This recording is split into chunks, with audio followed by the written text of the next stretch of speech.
pour mettre un peu un contrepoint à l'exposé qui a eu lieu avant la pause dînatoire, je pense que malgré tout, il faudrait être conscient des faiblesses du système démocratique que l'on a actuellement mis en évidence cet après-midi sur deux plans. Et notamment, disons, les contradictions entre le système démocratique et ce qu'on pourrait appeler la sociobiologie. C'est-à-dire, effectivement, le respect d'un certain nombre de structures qui sont propres à notre société, des structures extrêmement anciennes, aussi bien au niveau cyclique qu'au niveau des clivages sexués, qui semblent être des structures que l'on balaye, que l'on abolit au nom de la modernité, comme si on pouvait en faire une abstraction, et comme si on pouvait décider de façon prométhéenne que demain on n'a plus besoin de tenir compte d'aucune réalité objective, que l'homme peut fixer le temps comme il l'entend. S'il décide que demain que dans 5 ans il y aura des élections, on décide que dans 5 ans il y aura des élections. On ne tient absolument pas compte d'aucune réalité, on ne croit même pas d'ailleurs qu'il y ait quelconque réalité au niveau cyclique. Donc on invente une cyclicité, et dans chaque pays on invente une cyclicité à son rythme. Alors les Allemands ont un calendrier électoral telle année, les Américains l'autre année. Donc si on prend le calendrier électoral de l'Union européenne, il y a des élections tous les 3 mois, et donc ça crée une forme de perturbation à l'échelle mondiale, puisque au lieu d'avoir un cycle unique qui sous-tend en quelque sorte l'espèce humaine, on a 5000 calendriers électoraux qui se baladent d'une année sur l'autre, et il y a une sorte de pluie de systèmes, de pluie de calendriers, qui, je ne crois pas, puisse... Je ne dis pas que c'est une explication de la crise que nous avons actuellement au niveau monétaire, au niveau financier, mais il est certain que quand on imaginait une société une entreprise qui fonctionnerait avec des systèmes cycliques aussi bizarres, où chaque service de la société et de l'entreprise aurait son propre calendrier, on ne serait pas étonné qu'à un certain moment, ça se passe mal. Deuxièmement, l'autre pôle qui n'a rien à voir, mais qui à mon avis est l'autre aspect du problème, c'est la négation des clivages. La négation des clivages de la démocratie étant, comme l'a rappelé tout à l'heure le conférencier, étant censé, du moins au XXIe siècle, ne pas écarter les femmes du pouvoir, leur accorder les mêmes droits, etc. Ce qui évidemment est en décalage d'une certaine manière avec la réalité biologique et même l'histoire de l'humanité et civilisationnelle. Donc là aussi, il y a une volonté de dépassement, de dire voilà, le passé c'est le passé, la façon dont les hommes vivaient autrefois c'était une affaire, maintenant on invente une nouvelle conception de la vie, une nouvelle conception de l'humanité, une nouvelle conception du temps, et il n'y a pas de problème. Et il semblerait quand même que ce refoulement, comme vous savez en français il y a l'expression qui dit chasser le naturel et revenir au galop. C'est-à-dire effectivement en refoulant les vraies rythmicités et les vrais clivages, la question de savoir si on ne prend pas un risque à terme et si on peut élaborer une civilisation sur des bases aussi fragiles.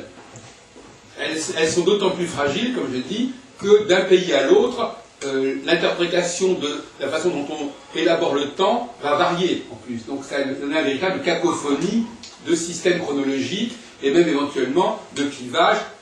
Alors la sociobiologie, mais on pourrait donner d'autres expressions que la sociobiologie. La sociobiologie qui intègre également les différentes formes de cycle, mais qui considère que un certain nombre de clivages sont incontournables. D'après la sociobiologie, justement, si les sociétés fonctionnent, elles fonctionneraient moins à cause des lois qui sont posées officiellement et artificiellement qu'à cause d'une programmation très ancienne que nous aurions à l'intérieur de nous-mêmes. C'est-à-dire qu'en fin de compte, l'ordre social ne serait pas lié aux lois que nous décrétons, mais à des lois intérieures que nous avons en nous-mêmes et qui sont, elles, réellement le fondement de la société. C'est une question assez complexe. Et donc, effectivement, on a l'impression d'une espèce de substitut. On invente des cycles à la place d'anciens cycles, on invente des clivages politiques comme le bipartisme, différents types de clivages, à la place de clivages naturels qui serait par exemple le domaine de la sexualité. On invente de nouvelles dualités dans l'espace et on invente de nouvelles dualités dans le temps, qui se substituent à quelque chose dont on ne sait pas très bien ce que c'est. Donc on ne sait pas très bien ce qu'on remplace, c'est-à-dire qu'on propose quelque chose à la place de quelque chose qui n'a pas été lui-même défini. Parce que finalement, on ne sait pas exactement quel est le rôle véritablement de l'homme et de la femme dans le fonctionnement de la société, sauf sur le plan évidemment de la procréation. On va dire ces questions-là n'ont pas été très très approfondies, et la notion des cycles naturels aux sociétés est également une question qui n'est pas du tout évidente. Donc effectivement, c'est pour ça que je dis, alors pour revenir aux questions qui ont été posées cet après-midi, concernant l'Iran, effectivement, il faudrait se poser des questions, à savoir s'il n'y a pas des cycles qui sous-tendent, par exemple, le fait qu'à un certain moment, un empire ou une action d'envergure va être stoppée par un processus contraire. Est-ce qu'il y a une théorie qui fait qu'à un moment donné, quand un processus est lancé, il rencontre au bout d'un certain temps une antithèse, une réaction, et qu'on peut prévoir plus ou moins au bout de combien de temps une réaction va se produire lorsqu'il y a un processus d'invasion, un processus d'extension, un processus d'unification, à quel moment ce processus va être en crise, est-ce qu'il y a un timing qui sous-tend cela? Bon. Alors, pour conclure, avant de laisser la parole, je dirais que, idéalement, quelle est la société, quelle est la situation du XXIe siècle? Est-ce que le XXIe siècle ne va pas, au cours de ces décennies, ne va pas parvenir à considérer la question du droit constitutionnel comme une question, plus globalement de la science politique, parce que finalement le droit constitutionnel fait partie de la science politique, comme une question proprement scientifique. C'est-à-dire effectivement, est-ce qu'à un moment donné, on arrêtera de faire n'importe quoi avec les cycles, parce que n'oublions pas que toute forme d'élection est une théorie cyclique. En France, le quinquennat est une théorie cyclique. En Angleterre, aux États-Unis, le fait d'élire tous les 4 ans, les gens ne pensent pas qu'ils sont dans un processus cyclique, mais en réalité, ce sont des théories cycliques. Donc, dire qu'on est en faveur de la démocratie, même s'il y a d'autres aspects, comme me l'a dit tout à l'heure l'intervenant, qui ne sont pas à cet ordre-là, quelque part, la démocratie est bel et bien une tentative d'introduire une cyclicité dans la vie des sociétés. Une tentative qui est faite de façon complètement, disons, aléatoire, en ordre dispersé, chaque pays ayant sa solution, son cycle, son calendrier électoral, qui crée une cacophonie invraisemblable. Est-ce qu'il n'y a pas un moment donné, parce que du point de vue de la sociobiologie, s'il y a un cycle, c'est un cycle qui est unique pour l'ensemble de l'humanité. Donc à ce moment-là, il faut connaître ce cycle unique, et il faut que les différents systèmes électoraux respectent ce cycle unique et s'unifient et s'harmonisent par rapport à ce cycle unique, au lieu de partir dans tous les sens. Les Espagnols ont leurs élections telle année, les Français une autre année, etc. Donc effectivement, il y en a peut-être un qui est dans le vrai, et d'ailleurs c'est intéressant de voir qu'en France on est passé du septennat au quinquennat, ce qui n'est peut-être pas sans conséquence au niveau cyclique. Voyez-vous. Ce que je veux dire par là, c'est que c'est une approche, une critique je veux dire que la crise actuelle de gouvernance que nous traversons pourrait avoir pour cause, effectivement, ce genre de problème. C'est-à-dire effectivement, le fait qu'on vive dans une société, si des Martiens débarquaient aujourd'hui et qui regardaient le mode de fonctionnement des terrestres, ils seraient absolument horrifiés. Et là, c'est une société totalement folle. C'est-à-dire qu'effectivement, c'est une société qui se veut scientifique, par certains côtés, et qui, au niveau de son organisation sociale, fait n'importe quoi. Donc il y a quand même un problème. Donc effectivement, nous vivons une cyclicité, même le mot cyclique n'est même pas perçu consciemment. Quand on parle de démocratie, on ne pense pas forcément à la cyclicité. Donc là, je pense que c'est vraiment essentiel de comprendre que c'est une tentative de cyclicisation de la société. C'est aussi une tentative d'alternance. Donc alternance dit dualité, dit division. Donc on élabore des divisions sur la base de partis politiques qui sont censés avoir des programmes différents, qui sont parfois d'ailleurs pas si différents que ça. On élabore des systèmes de renouvellement d'équipes sur des bases de chronologie qui sont également assez farfelues. Il semblerait, par exemple, prenons l'exemple d'Obama. Bon, l'élection d'Obama, elle a eu lieu à un certain moment, qui était déterminée déjà depuis 200 ans, puisque les élections américaines ont lieu tous les 4 ans depuis la fin du XVIIIe siècle, et qu'elles n'ont jamais changé. C'est-à-dire que depuis la fin du XVIIIe siècle, d'ailleurs depuis les années 1780-90, les Américains élisent tous les 4 ans leur président de la République, et que ça n'a jamais changé, puisque même quand le président de la République meurt, il n'y a pas d'élection, il est remplacé par le vice-président. Donc on peut dire qu'ils ont su préserver et perpétuer un système de 4 ans depuis 200 ans. C'est extraordinaire. Mais c'est un système qui n'en est pas moins complètement arbitraire, complètement décalé par rapport à aucune réalité scientifique, si on peut dire, et qui donc tombe comme ça de temps en temps. C'est comme une sorte d'épée de Damoclès. Voilà. Il se trouve qu'au moment qu'en 2008, il est tombé en 2008, il aurait pu tomber, si le décalage avait eu lieu, il aurait pu tomber en 2009, 2010, et donc par conséquent, on n'aurait pas eu on n'aurait pas eu Obama au pouvoir, on n'aurait pas eu, etc. C'est-à-dire qu'en fait, tout d'un coup, il y a une espèce d'épée de Damoclès qui décide, ah, ça y est, vous avez terminé, il faut faire de nouvelles élections. Est-ce que le moment où ces élections sont décrétées, c'est le moment qui correspond à une légitimité intérieure et interne des sociétés? Pas forcément. Est-ce que le moment où il n'y a pas d'élection, ce ne serait pas justement le moment où ces sociétés éprouvent le besoin qu'il y en ait? Donc on est constamment, on joue avec le feu comme ça, on met en place des structures qui de temps en temps collent, de temps en temps collent pas, une fois ça va pas, etc.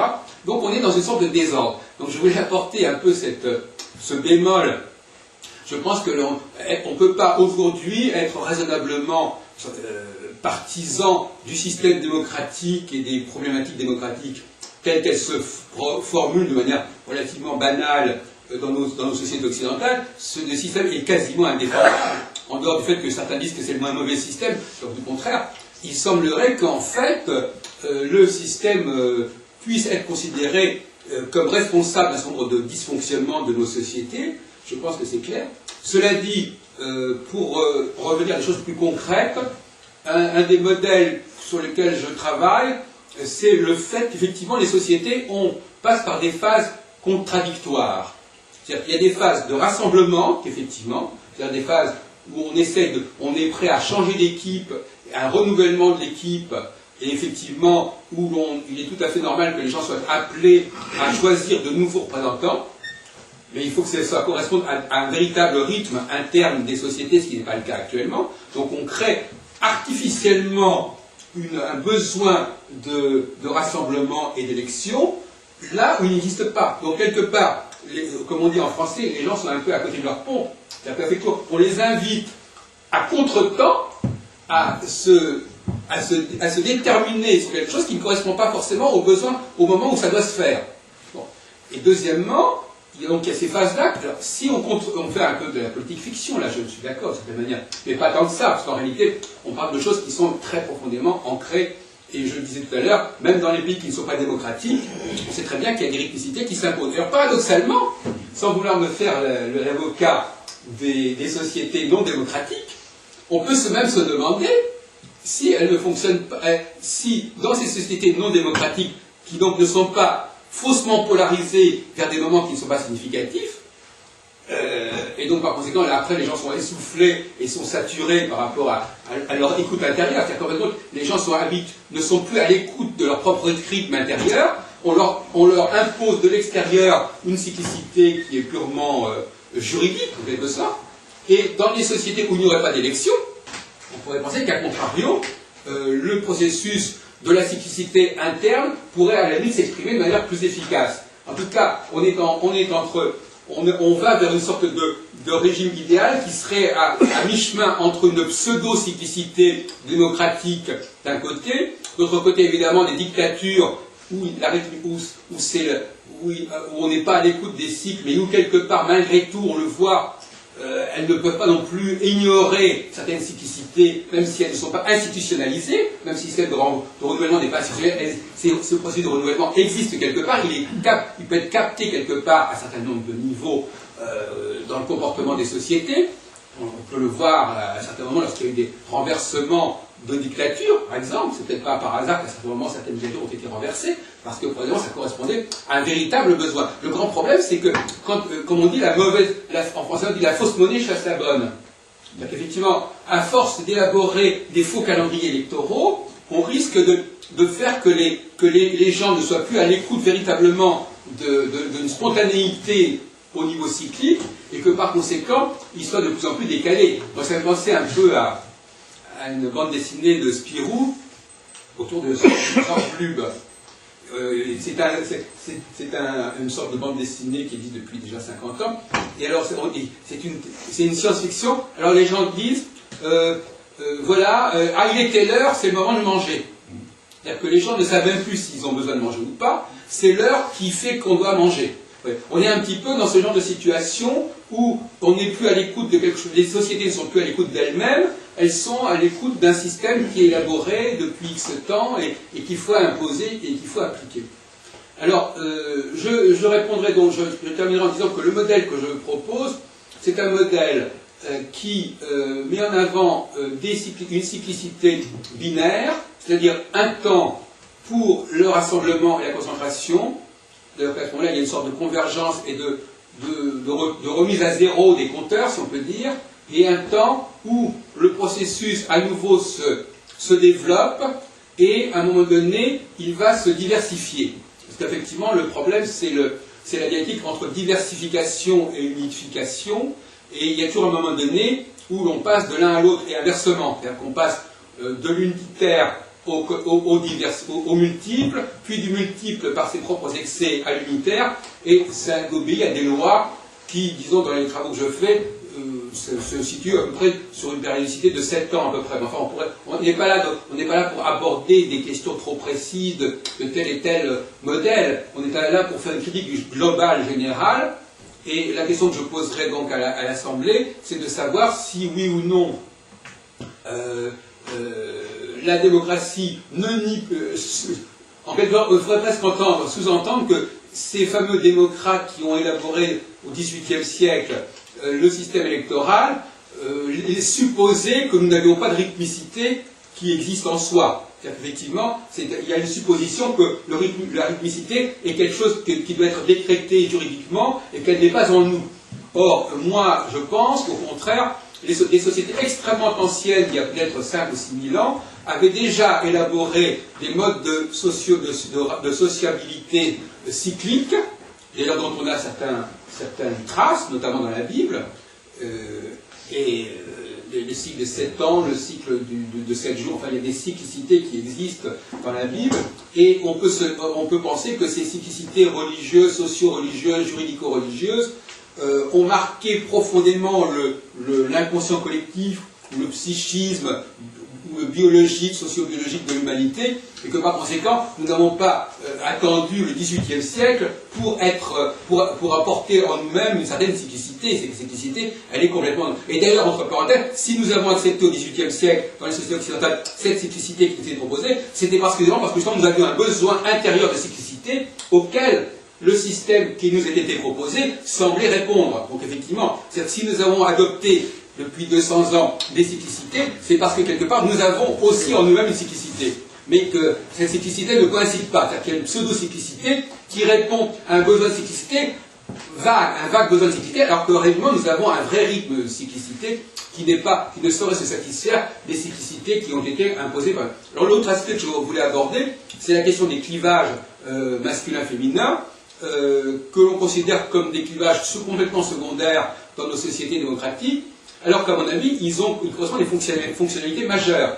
C'est-à-dire qu'effectivement, ils correspondent à des positionnements différents par rapport à la réalité, des analyses différentes, que je pourrais résumer d'une manière un petit peu schématique, en disant que l'homme est plus doué, en quelque sorte, pour justement cette phase 1 de rassemblement et d'unification de point de départ, si vous voulez, puisque dans la procréation, l'homme est dans un processus de point de départ, de lancement, d'enclenchement, et les femmes, elles, sont plus dans un processus, on pourrait dire, de prolongement, de développement et de diversification. Donc effectivement, ces deux politiques sont tout à fait légitimes, et ce n'est pas la peine d'inventer des partis politiques pour le faire. Il faut, à mon avis, laisser parler le clivage naturel du masculin et du féminin, et je pense que c'est une erreur que d'ailleurs les musulmans n'ont pas commise véritablement, bien qu'ils ne sachent pas parfaitement défendre leur position, mais à mon avis, le clivage masculin-féminin est tout à fait essentiel et sera considéré certainement dans les décennies à venir comme fondamental. Bien entendu, il doit être revisité, réanalysé, reformulé, redéfini, mais considérer qu'on peut passer par-dessus ce clivage-là Et c'est justement se priver d'une cyclicité. Puisque pour qu'il y ait cyclicité, il faut qu'il y ait bipolarité. Puisque cyclicité implique une alternance. Toute cyclicité alterne une alternance. Or, pour qu'il y ait une alternance, il faut bien qu'il y ait deux populations, en quelque sorte, qui alternent. Si je n'ai donc, bon, maintenant on a inventé les partis politiques, etc., pour jouer ce jeu-là, mais finalement, est-ce que ça n'est pas un pauvre substitut d'une véritable réalité biologique qui serait beaucoup plus performante et qui accorderait aux hommes et aux femmes un statut comparable, puisque à tour de rôle, ils auraient effectivement, ils feraient référence à tour de rôle. Donc il ne s'agirait pas d'une égalité spatiale intemporelle, mais d'une égalité dans le processus de l'alternance. Donc ça, je voulais faire passer certaines idées. Bon, peut-être laisser un peu la parole. Je voulais sur l'histoire du cycle, je voulais faire une petite intervention. J'avais organisé il y a quelques années, dans le cadre d'un séminaire, un exposé d'un auteur qui a eu le prix de l'Académie européenne, qui était, je pense que vous connaissez l'Académie européenne, il en fait peut-être partie, non, qui a été organisé par Nobel, il s'appelle Carrigan. Ça vous dit quelque chose? Moi, je connais bien. Carrigan, hein, vous le connaissez? Oui, je l'ai invité à plusieurs colloques. Et alors, Carrigan, hein, si vous me dites si je déforme un peu sa pensée, il avait basé tout sur une cyclicité, mais j'avais organisé avec des historiens, et lui, c'est trop rigoureux. Il avait 120 ans, 12 ans, etc. Enfin, c'était vraiment, là, comme vous dites, c'était un cadre. Moi, ce qui m'avait retenu dans cette idée, c'était cette hypothèse de l'empire porteur, de l'empire souche, de l'empire opposé, hein, le contradicteur, je ne sais pas. Oui, je ne connais pas par cœur les travaux de Carrigan. Voilà. Alors, pour tout expliquer, la civilisation égyptienne, la Grèce, l'empire porteur, c'est l'Égypte. L'empire souche, c'est l'Égypte. La Grèce, c'est l'empire porteur. C'est le développement. À chaque fois, il y a un développement, un plateau et un effondrement. L'empire contraire, qui est en opposition, en conflit avec la Grèce, c'était les Perses. C'était Darius. Darius, les Perses, la Grèce, l'Égypte. Ensuite, après, Rome, l'empire porteur, c'était la Grèce. L'empire souche, c'était Rome. L'empire qui est en conflit, Carthage. Hein, c'est ça. Et ainsi de suite. Et là, il montre qu'il y a une cyclicité de ce système et que maintenant, eh bien, l'empire porteur, c'est l'Europe. L'empire souche, l'empire souche. Alors, ce qui avait d'intéressant, c'est qu'il disait que l'empire musulman, enfin, le régime musulman, c'était pas la stagnation, mais c'était un empire qui était là pour maintenir les traditions, pour éviter que ça dérive. Et pour montrer que la civilisation, il y a des règles, et il ne faut pas qu'elle diverge dans tous les sens. Là, c'est ça, l'empire musulman venait ainsi pour maintenir les traditions d'une façon solide. Voilà. Enfin, moi, je dis tout de suite que je n'adopte pas du tout ce système parce que l'idée d'une localisation géographique de la cyclicité me paraît irrecevable. Je pense que quand on est dans le domaine de la sociobiologie, on a un phénomène qui est inhérent à la nature humaine et qui va d'ailleurs se manifester dans les sociétés les plus diverses et sous les latitudes les plus diverses et non pas dans un pays donné, à un moment donné. Cela dit, ça peut se produire qu'effectivement l'impact d'une cyclicité soit beaucoup plus manifeste dans un pays que dans un autre, mais ça c'est quelque chose de tout à fait, je dirais, aléatoire. Certain que quand on annonce à un moment qu'il y aura un phénomène d'unification, ce phénomène d'unification peut annoncer à l'avance que l'Europe ou le monde seront marqués par un processus d'unification, mais on ne sait pas exactement comment ça va se passer, on ne sait pas dans quel pays, il y aura des pays qui sauront saisir mieux ce problème-là, et c'est l'occasion pour moi de lancer une autre piste de recherche, c'est la question des leaders. C'est-à-dire qu'effectivement, il semblerait que la notion de cyclicité soit portée particulièrement par certains personnages. Ce n'est pas une simple cyclicité de la totalité de la société, même si quelque part ça existe aussi, mais la véritable la cyclicité majeure, ce serait la cyclicité qui ferait que certains personnages qui capteraient certaines énergies, si on peut dire de manière particulièrement forte, se lèveraient à ce moment-là et joueraient le rôle dans la société où ils vivent, dans l'environnement géographique où ils vivent, qui est le leur, comme aurait fait un Napoléon ou un Hitler ou je ne sais quel personnage. Donc effectivement, cette théorie de la cyclicité, il ne faut pas la mettre à la sauce, et ça peut-être que j'ai eu tort de dire les choses sous cet angle-là, mais à un autre niveau, il est certain qu'il ne s'agit pas d'une cyclicité qui serait le fait de tout individu. Parce que vous comprenez bien que toute la théorie du pouvoir montre bien qu'il y a des chefs qui entraînent les autres.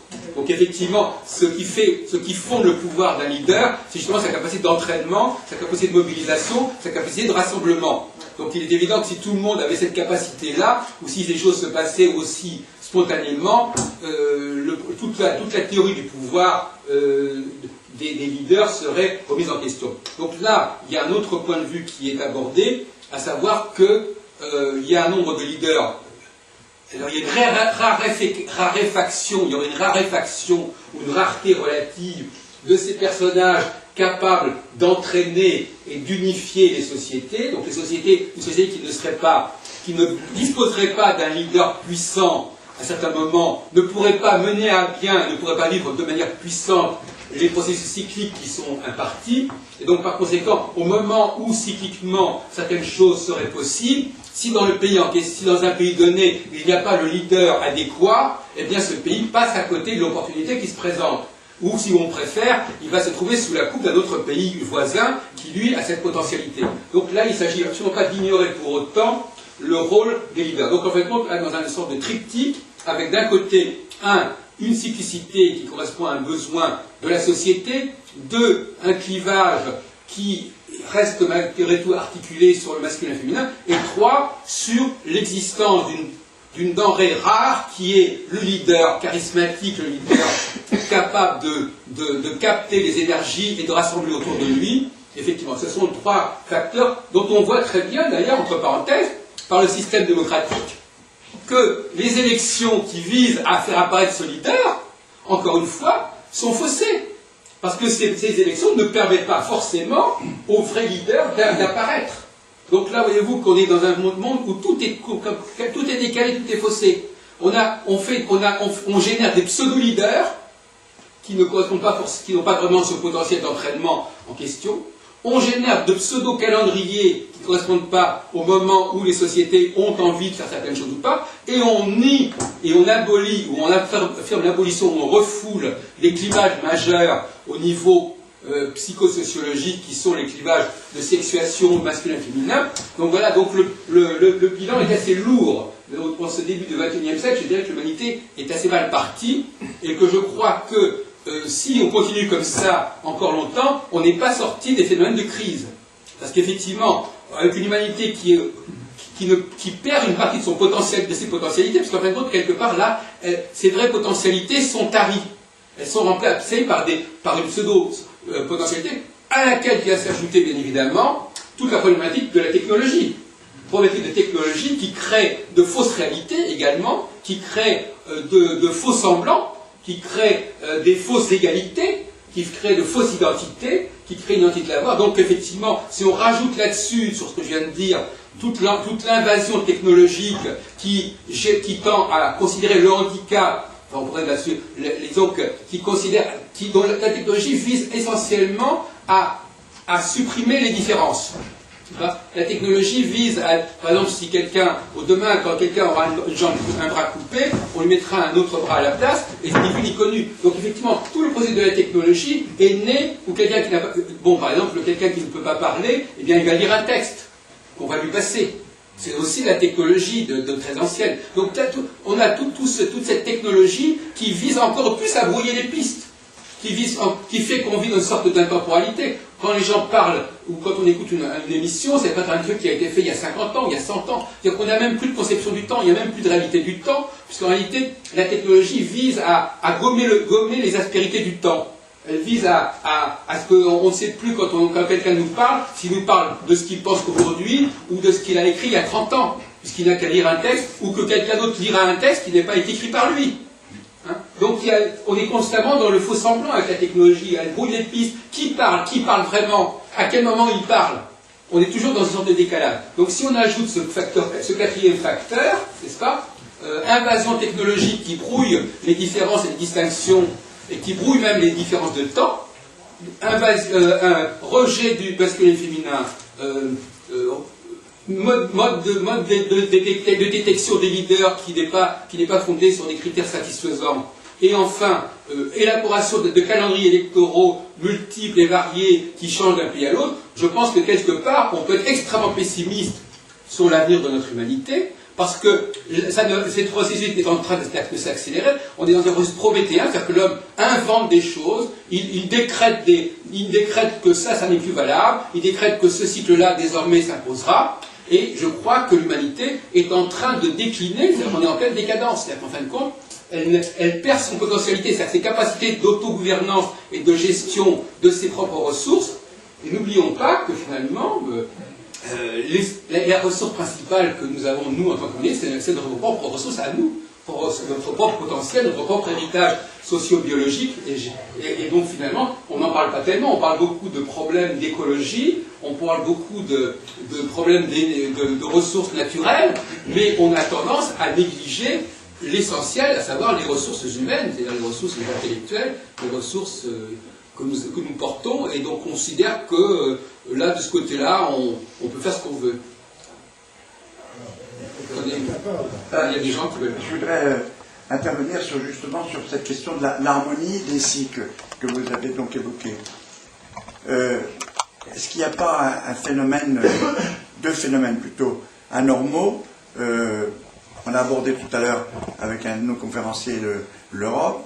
Bon, est-ce qu'il n'y a pas moyen d'harmoniser effectivement les élections en Europe? Est-ce que ce ne serait pas la bonne manière politique d'arriver à convaincre un peu mieux les électeurs? Parce que s'il y a moins d'électeurs, c'est peut-être qu'il y a moins d'intérêt à la chose. Alors, les seules élections qui respectent ce principe, c'est les élections européennes. Voilà. Alors justement, dans ce cadre-là, est-ce que les élus, à la fois européens et nationaux, ne devraient pas envisager une harmonie des dates? Oui, mais cher monsieur, excusez-moi, cher monsieur, le problème, c'est que vous avez parfaitement raison. Une des conditions nécessaires, c'est l'harmonisation des dates. Mais encore faut-il que ces dates ne soient pas déterminées n'importe comment. Mais bien entendu. Donc il y a deux critères. Vous savez, moi je dis toujours, en fonction de cycle. Oui, c'est ça. Alors, donc c'est pas simplement l'harmonisation des dates, c'est effectivement. Voilà. Vous savez, c'est comme le problème actuellement, nous avons un monsieur doit prendre son train à telle heure. S'il avait une voiture, il ne serait pas obligé de se conformer à cette chronologie. Le temps, la notion de temps est une notion sociale. On a adopté des structures de temps parce qu'on est obligé de faire les choses ensemble. Si nous étions uniquement des individus, nous n'aurions pas besoin du temps. Chacun fait. C'est un temps de rassemblement. Le temps, c'est le rassemblement. L'exemple typique, justement, de ce défaut d'harmonie, c'est le problème de l'âge des candidats aux élections. Et parce qu'en France, il y a des vieux candidats, des éternels candidats, qui font qu'à 70 ans, ils sont encore élus. Et il y a des électeurs qui votent pas. Alors, et alors, ça ne me choque pas à partir du moment où il n'y a pas de jeunes derrière. Parce que le problème. Non, monsieur, non, je suis désolé, je ne voulais pas. Non, ne dire pas trop. Non, mais je ne savais pas la situation. Mais, non, je vous dis ça, c'est parce que j'étais comme vous, jeune électeur, et je suis passé plusieurs fois devant la glace, parce qu'il y avait toujours quelqu'un de plus âgé qui était candidat. Et en fait, c'est le défaut de l'harmonie des cycles. Oui. Parce qu'on ne tient pas compte du cycle de l'âge du candidat. Enfin, c'est pas une critique, hein, monsieur, mais c'est simplement une observation. Voilà. Cela dit, je me porterai peut-être, je ne vous suivrai pas toujours, parce qu'effectivement, en fait, je pense qu'une théorie cyclique ne joue pas. Le critère de l'âge ne me paraît pas un critère très sérieux, d'après ce que je viens de dire. Je pense que, notamment au niveau des potentialités des leaders, ces potentialités des leaders ne sont pas, ce sont des potentialités cycliques. Oui. Le leader est forcément un personnage qui n'est pas en permanence en possession de tous ses moyens. Il est en possession de ses moyens de rassemblement que de façon cyclique. Mais il peut l'être à 60 ans, à 90 ans, etc. Effectivement, le leader, c'est justement quelqu'un qui se recharge périodiquement et il peut être performant à 30 ans, à 20 ans, à 60 ans, à 80 ans. C'était pour vous porter la contradiction. Oui. Donnez votre nom, s'il vous plaît. Bernard Zamaron, j'ai parlé tout à l'heure. Non, mais justement pour le film. Oui, comme vous le Il filmez, y a la télévision. les Anglais, ils font les élections, non pas de façon cyclique. Non, c'est vrai. Le Premier ministre, il sent quand ça fait un moment de faire des élections, ça peut être après 3 ans, après 4 ans, après 4 ans et demi. Donc ça, c'est un petit peu plus intelligent. Donc c'est beaucoup plus intelligent. Oui. Deuxième Ils captent l'air du temps. Plus que nous. Deuxième chose, il y a tout de même une chose sur laquelle le monde entier s'est mis d'accord, c'est la date chrétienne. Parce qu'il y a des dizaines de milliers de Chinois qui se sont mariés le 9 septembre 2009. Donc il Et respecte. 2009, ça n'a rien à voir avec la Chine, Oui. ni la Haute-Seu, ni Oui. etc. Hein. Oui, oui. Ça fait partie des choses que. Ça fait partie de cette théorie du temps qui s'est imposée et dont on voit très bien qu'elle est complètement arbitraire. C'est un faux cycle par définition, parce que le point de départ d'un cycle ne peut pas être une date comme celle-là. Et de toute façon, aucune. C'était une date importante, simplement, le pape il s'est trompé de 6 ans. Oui. Il s'est trompé de 6 ans quand il C'est a ça. fixé la date. Non, mais effectivement, le point sur lequel on s'était, c'est que c'est le problème de la fixation du point de départ du cycle qui fait problème. En fin de compte, si on veut, on a qu'à demander à n'importe quelle théorie cyclique électorale quel est son point de départ, c'est jamais défendable. Le point de départ est toujours totalement, le point de départ à partir duquel on aura introduit une périodicité est toujours totalement gratuit. Non, il est historique. Oui, historique. Non, mais il est historique, mais je veux dire qu'il ne justifie pas que l'on extrapole pendant des siècles Les à partir de musulmans, ce ils point de sont départ. en 1400 et quelques, et les juifs, ils ont 5000 et quelques. Oui, ça c'est la création du monde. Enfin, ils n'en parlent pas trop, ils suivent tout de même la date chrétienne. Donc, Non. harmonisation. Le fait actuellement, on est en 5770. C'est ça. Et alors, la dernière question. Quand vous avez parlé de ce qu'on a à l'intérieur et qu'on ne connaît pas, vous voulez dire d'où est-ce que ça vient alors? Les choses sont au début de votre discours. Oui, je vais répondre, monsieur. Effectivement, vous avez raison de dire que c'est bien dans ce domaine-là que les choses font problème. Parce qu'effectivement, on fait appel à des... D'ailleurs, la sociobiologie a été critiquée. On fait appel à des conditionnements biologiques sur lesquels on n'a pas toute la lumière. Hein, il faut bien dire à chaque connaissance. Vous savez, c'est toujours le même problème. On tombe toujours de carré dans ce là. C'est-à-dire qu'on résout un problème quelque part, mais on en rencontre d'autres. Donc effectivement, ce que je dis fait aussi problème, parce qu'on va nous dire, mais le masculin féminin, ce que vous dites sur la différence entre l'homme et la femme, c'est complètement délirant, ou l'idée que nous ayons une cyclicité interne qu'il faudrait retrouver, c'est complètement, c'est de l'astrologie, c'est n'importe quoi.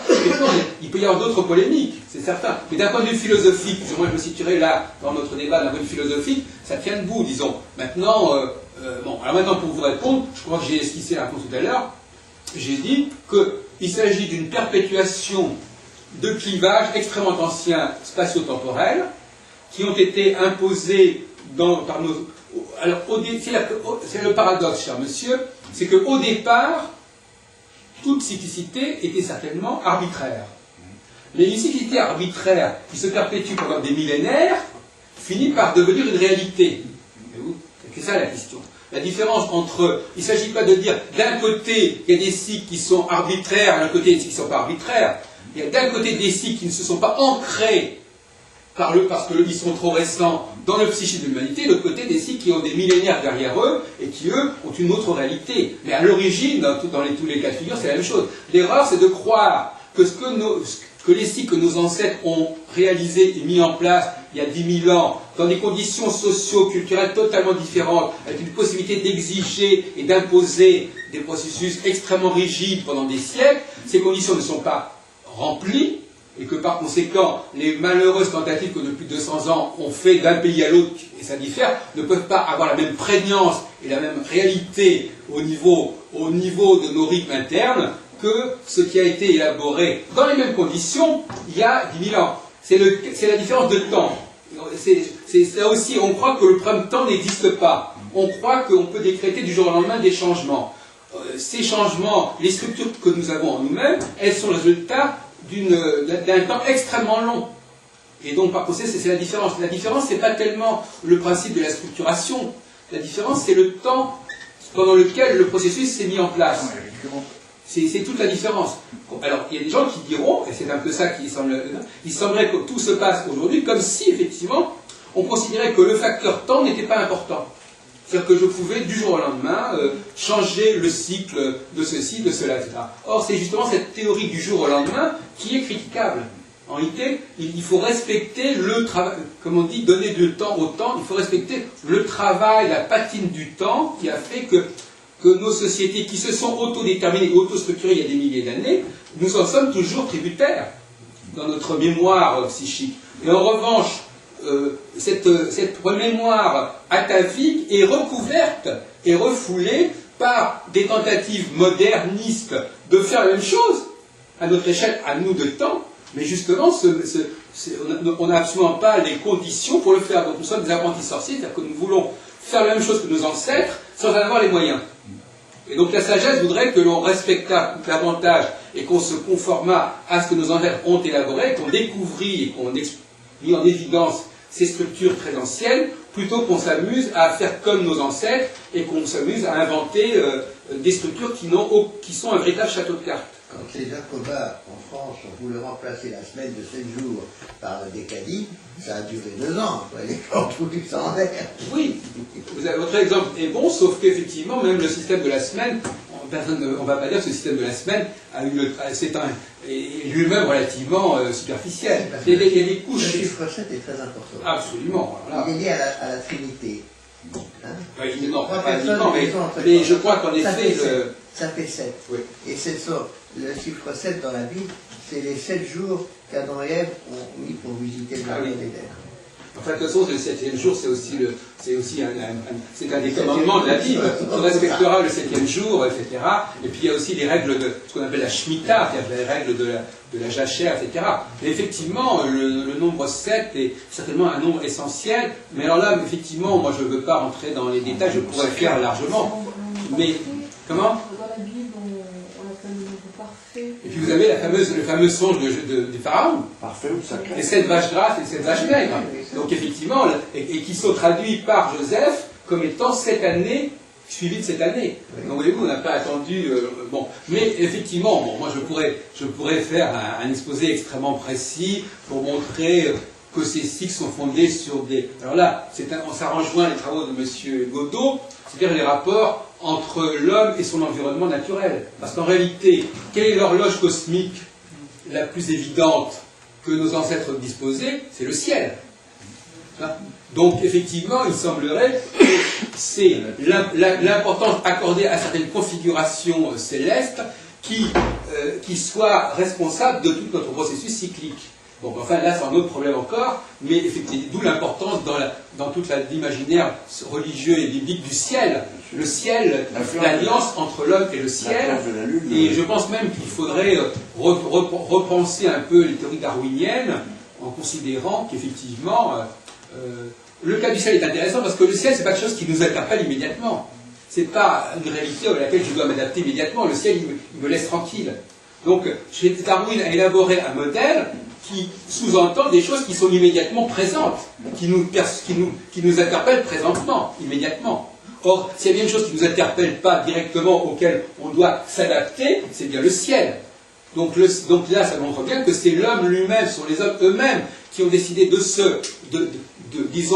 capturer, d'instrumentaliser ou d'utiliser l'horloge cosmique pour eux-mêmes se conformer à cette horloge, mais en aucune façon, ils ne l'ont fait sous la contrainte du ciel. C'est une contrainte qu'ils se sont imposée à eux-mêmes, et non pas une contrainte qu'ils ont subie, comme dirait Darwin, parce qu'il y avait des défis qui se présentaient à eux. C'est pas du tout la même chose. Là, au contraire, là, on est dans un rapport beaucoup plus de liberté. C'est-à-dire que c'est l'humanité elle-même qui s'est autodéterminée, qui s'est auto-cyclicisée. Ce ne sont pas des cycles qui se sont imposés à elle. Ça, c'est aussi un débat qui est important, même s'il y a certains cycles, comme le cycle lunaire ou solaire, qui semblerait être le contraire de ce que je dis. Il semble que les cycles les plus intéressants ne soient pas ces cycles-là, mais des cycles plus lents, qui soient non pas le fait d'une influence directe des astres sur nous qui nous impressionnerait, mais beaucoup plus de signaux que nous aurions déterminés de façon tout à fait arbitraire et auxquels nous allions nous conformer. La différence des sexes, c'est le cycle menstruel, si on peut dire. Oui, Ah oui, on ne peut pas résumer cela de cette façon, mais il est certain que là je suis passé effectivement un peu rapidement sur la question du masculin-féminin. Je peux peut-être revenir, parce que j'ai dit ça en 3 mots. J'ai dit tout simplement qu'il y avait le point de départ et le point d'aboutissement, et c'est vrai que, d'ailleurs d'une certaine manière, c'est vrai que la polygamie, dans ce sens-là, je vais également encore quelque part vers l'islam, c'est-à-dire qu'effectivement la polygamie semblerait être un modèle cohérent. D'ailleurs, quelque part, pourquoi? Pour toutes sortes de raisons.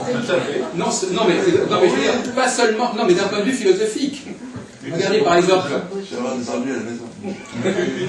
Je veux dire que nous vivons dans un monde polygamique. Polygamique pas au sens concret, mais au sens de la polydiversité. C'est-à-dire que d'un point de départ qui se diversifie, qui se complexifie. Qu'est-ce que c'est qu'un concept?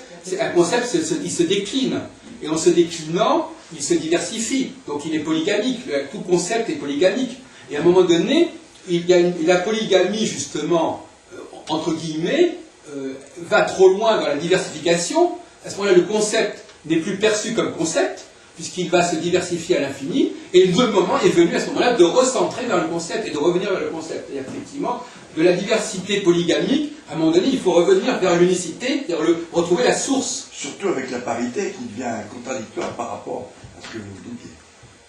Oui, bien évidemment. Mais je ne suis pas contre la parité. Je propose une parité dans le temps et non pas dans l'espace. C'est-à-dire que je dis effectivement, il y a un temps où il faut laisser la place pour... Il y a un temps dans une période... Bon, disons, pour dire les choses plus concrètement, mais ça va devenir un petit peu anecdotique, disons qu'effectivement, au bout d'un temps X ou de retour au concept, de ressourcement, en quelque sorte, qu'est-ce que c'est que le ressourcement? C'est-à-dire revenir à la source avant qu'elle se diversifie, avant qu'elle se multiplie. Eh bien, ce ressourcement, il ne va pas durer indéfiniment. Il y a un moment donné où on ne peut pas continuer à rester dans la potentialité, et il faut à nouveau la redécliner, la rediversifier. Nos langues, les langues, qu'est-ce que c'est que les langues sinon un polygamisme? Vous avez des racines qui sont conjuguées, qui sont déclinées, qui sont suffixées, et donc à partir d'une même racine, vous avez une très grande diversité de possibilités, à tel point que souvent on oublie la racine. C'est-à-dire qu'on oublie que toute une série de mots ont la même origine. Il faut rappeler constamment, périodiquement, où est le point de départ. Et le point de départ, c'est aussi le fameux mythe, vous savez, qui a été contesté, de la prise de conscience du rôle de l'homme dans la procréation. Il semble même que dans certaines sociétés, ce rôle ait été oublié. C'est un peu ça aussi, le problème. C'est de rappeler quel est le processus central. Quel est le processus central avant qu'il ne se diversifie.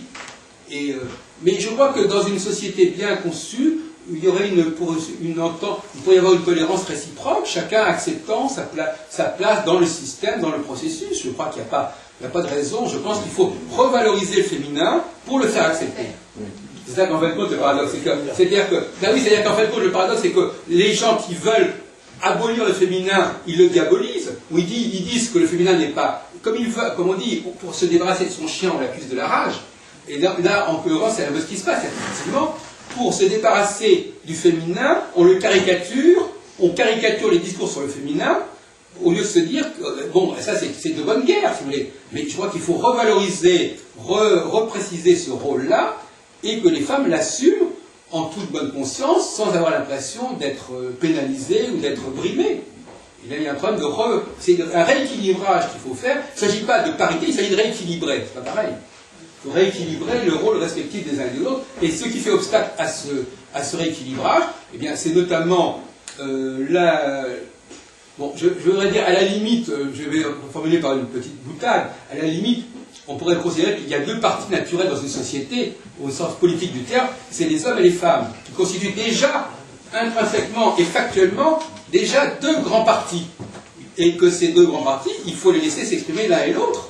C'est pas la peine d'inventer un parti socialiste, un parti UMP, etc. Il y a déjà deux grandes sensibilités sociopolitiques qui sont là. Nous les avons sous nos yeux, nous les avons parmi nous. C'est pas la peine d'en inventer d'autres.